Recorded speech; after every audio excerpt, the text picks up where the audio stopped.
मैं आपके बीच में आया हूँ, यानी कि बोल रहा हूँ। लगभग 1 महीने से हमारा गला खराब था, मैं बोल नहीं पा रहा था। ईश्वर से मैं रोज प्रार्थना करता था, ईश्वर हमें जल्दी से सही करे और हम इन बच्चों के बीच में कुछ ना कुछ बोल सकें। खांसी, जुकाम, बहुत सारी दिक्कतें थी। तो आज हम बताते हैं कि हमारे बीच में एक बच्चा आया हुआ उदित, है ना, और उदित हमारे पास आया हुआ है और आप लोगों के बीच में पढ़ेगा। आपको पता कि आप सारे बच्चे ज़्यादातर नॉर्मल चाइल्ड हैं, इनको कोई दिक्कत नहीं है। और कुछ बच्चे ऐसे होते हैं जो स्पेशल चाइल्ड होते हैं, जैसे हमारे पास बड़ा रोहित है ना, और बच्चे हैं।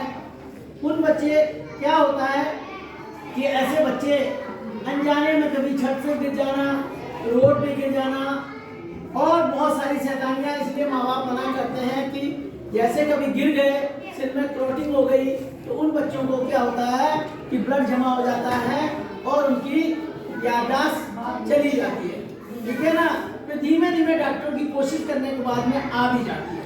और बहुत सी स्पेशल चाइल्ड ऐसे होते हैं जो डीप एंड डम्प होते हैं, यानी कि ना तो कान से सुन सकते हैं ना मुँह से बोल सकते हैं। तो ऐसे बच्चों के ऊपर हमने सबने एक दया करनी है, ठीक है।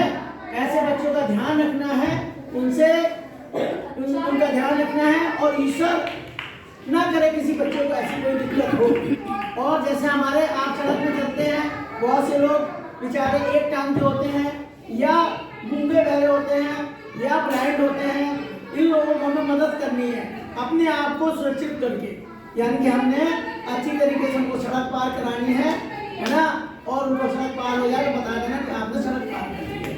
तो ये सब चीज़ें हमारे अच्छे कार्य में आती हैं, ठीक है। और उसके अलावा क्या है कि सबसे पहली बात आज मैं जो कह रहा था कि पढ़ाई का क्या फायदा है। पढ़ाई के सबसे पहली बात कि आप जब पढ़ते हो तो आपको एक शिक्षित व्यक्ति बन जाते हो। आपको पता होता है कि हम ऑफिस में जाएं तो हमें कैसे बात करनी है, कितनी पिच में बात करनी है। कितनी पिच का मतलब समझ लो, कितनी आवाज है ना।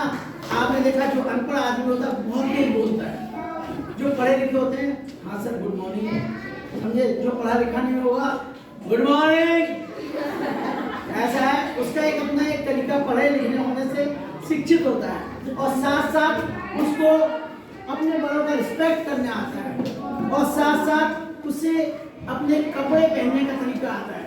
उससे ऑफिस में जाना है तो कैसे कपड़े पहनने हैं, बाहर जाना है तो कैसे कपड़े पहनने हैं, शादी ब्याह में जाना है तो कैसे कपड़े पहनने हैं, क्योंकि कपड़े हमारी पर्सनालिटी को बताते हैं कि हम किस तरह से, कितने हम पढ़े लिखे हैं और हमें किस तरह की ड्रेस पहननी है। आपको पता है कि ऑफिस में भी ड्रेस कोड रखा हुआ है, जो कि दिल्ली में मदर डेयरी जो है उसमें सबकी एक ड्रेस है, चाहे चपरासी से लेकर सभी की एक ही ड्रेस है। एक ही कैंटीन है, वहाँ पे सब लोग एक ही तरीके का खाना खाते हैं सब, ठीक है। अभी मैं कोशिश करूंगा कि आप लोगों को मदर डेयरी लेके चलूंगा।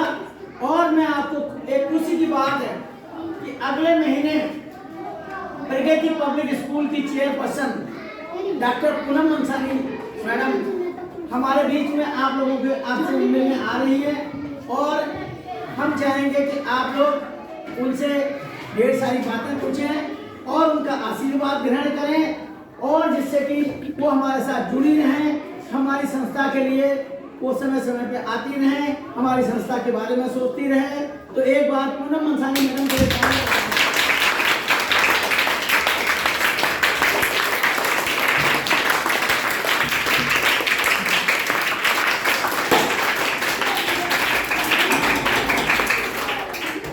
तो मैं यही कहूँगा कि अच्छे से अच्छे लोग जब आपके बीच में आते हैं तो उनसे कुछ सीखो, उनसे पूछो कि आपने ये एजुकेशन कहाँ से ली है।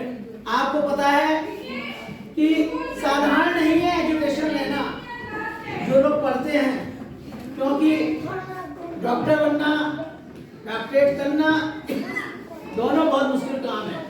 तो आप इतने लोग आते हैं, आपके बीच में इंजीनियर्स भी आ चुके हैं, साइंटिस्ट भी आ चुके हैं, डॉक्टर्स भी आ चुके हैं, आर्किटेक्चर भी आ चुके हैं और सर्विसमैन भी आ चुके हैं। तो आप लोग सबसे पहली बात हम सबसे जानकारी हासिल करिए कि वो किस तरह से पढ़े हैं, किस तरह से इस लाइन में गए हैं। जय हिंद।